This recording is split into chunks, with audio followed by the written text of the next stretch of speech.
nigute umuntu yaba kuri isi How can someone live on this earth ariko ugahora uri hejuru? yet you're always above? Ndagira ngo mbabwiye ko ibi bitagira benshi. I want to tell you that many people don't have this.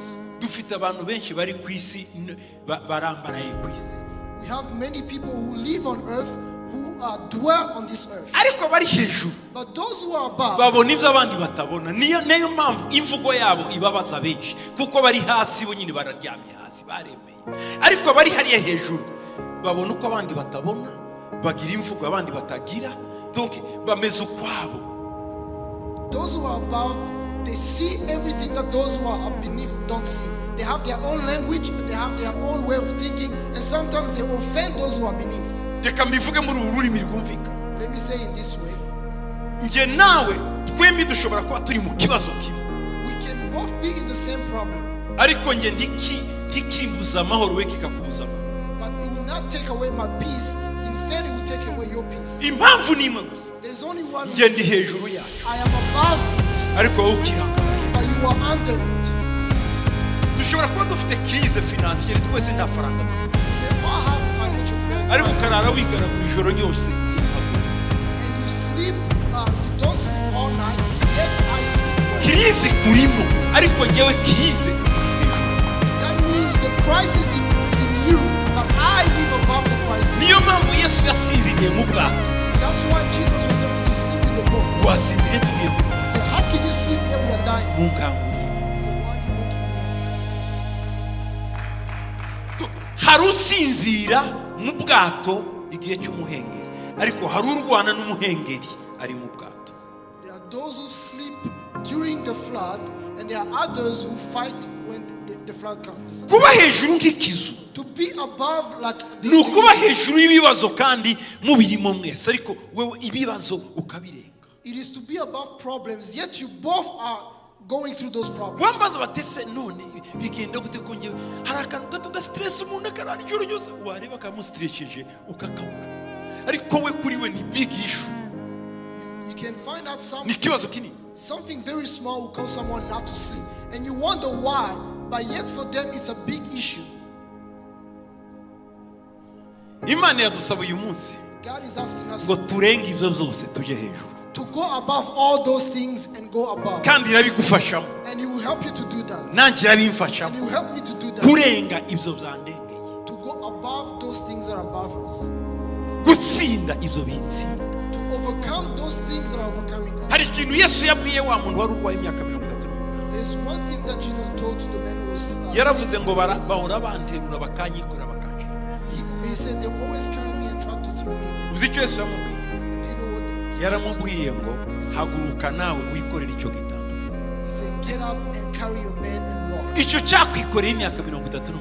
He carried you for 38 years. Ndategetse nawe kiko. I command you to carry. Ndagusaba ngo wikorere icyo kibazo uje hejuru y'ibicu. I ask you to carry that problem and go above the sky. Yesu ashimwe cyane. Praise the Lord. Yesu ashimwe cyane. Praise the Lord. Umukristo azakomerera mu bigeragezo. A Christian becomes strong in the trials. Umukristo biza bigaragara ko akunda Imana mu bigeragezo. A Christian is made to know God in the Imana trials. yabwiyeyo, God told you. yabwiye Satani, God told ibyo you. wasabye gukora Yobu narabikoze, ariko wabonye ko Yobu atanyihakanye. Everything you asked me to do against Job, I have done it. But Job did not. Mu miyaga y'ubuzima, In the winds of life, mu ntambara, in the trials, nicyo gihe dukaga imbaraga zacu that's when we forge our energy tugakomera, and we tukiringira Imana we trust God kuruta uko twari tuyiringira. more than we trust before. Igihe abandi basubira inyuma mu When ntambara, others mu are going bibazo, backwards, twebwe ahubwo dukaraga imbaraga. we Muri ibyo surge bibazo. with energy. Ibibazo bituma twegera Imana. Problems draw us near to God. Mwibuke ko nababwiye ko imbarutso, Remember what I told you, Penina yahinduye Ana umugore w'umusenzi uteye ubwoba. button pusher in Penina pushed Anna to be a prayer woman. Ibigeragezo byakagombye kubera imbarutso ituma ukaraga zambaraga utari ufite zikakubyuka. Trials should make you produce energy to go forward. Ntushobora kuryoherwa iby'Imana utaragera aho hantu. You cannot enjoy the things of God until you reach there.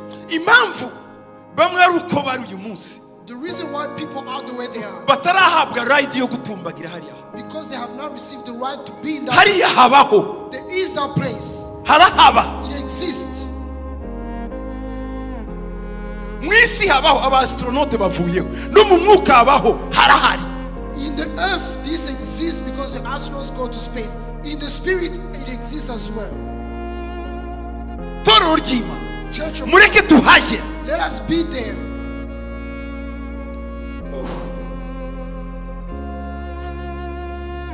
Mu mabanga tumuhaba icyambere n'ukwishimira. Among the secrets of being there, the first thing is to rejoice in the Lord. Iyo wishimiye mu Mana mu bibi no mu byiza, When you delight in the Lord in the good and the bad, uba uri muri asanseri imikujyana.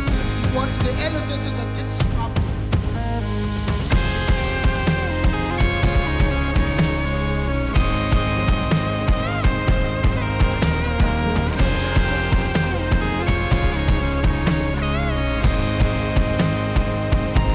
Iyo wamaze ibikubayeho byaba byiza ndagushima.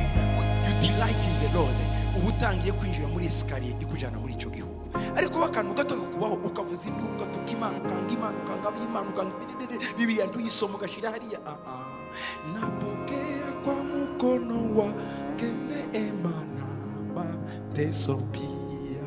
Ugomba kwakira byose bikubayeho. Iyo utangiye kurijoicinga mu Mana, to delight in the Lord. Hallelujah. Wisanga wageze muri biriya bihugu byo hejuru. When you start to delight in the Lord, no matter what, whether you are going through good times and bad times, you find yourself in that realm. Ibibazo bitujeho biba bigiye kutwigisha, ibyiza bitujeho biba bitwereka kandi ko Imana ikidukunda. Komeza umutima wawe uwushire hariya hejuru. Nushira umutima wawe hejuru uzaheraho hejuru, uzaguma hariya hejuru muri kiriya gihugu cy'ibyiza. If you continue to delight in the Lord, for you to remain in that place, you are going to dwell in it. Nuja hariya hejuru, If you go far above, nicyo gihe umuntu agira influence. it's when you have influence. Uza abantu bagira influence kuri isi. The people who have influence on this earth. Simvuga influence y'amalike kuri YouTube. I'm not talking about the likes on YouTube. Arya abantu bingingira ngo nubara kumva ngo fyondi ryo bendera ni bendera ikengeni. No. Yes, influence. Simvuga inshuti za Facebook na za X. No. Influence ugira umuntu akisanga kuri inyuma utamuhamagaye. Nababa hariya nibo bashobora kubikora bo. I'm not talking about the YouTube likes and the subscriptions or the Facebook friends. I'm talking about the authentic influence when you find people following you without you requesting. Iyo uhari, When you are in that place, then ushobora rero abantu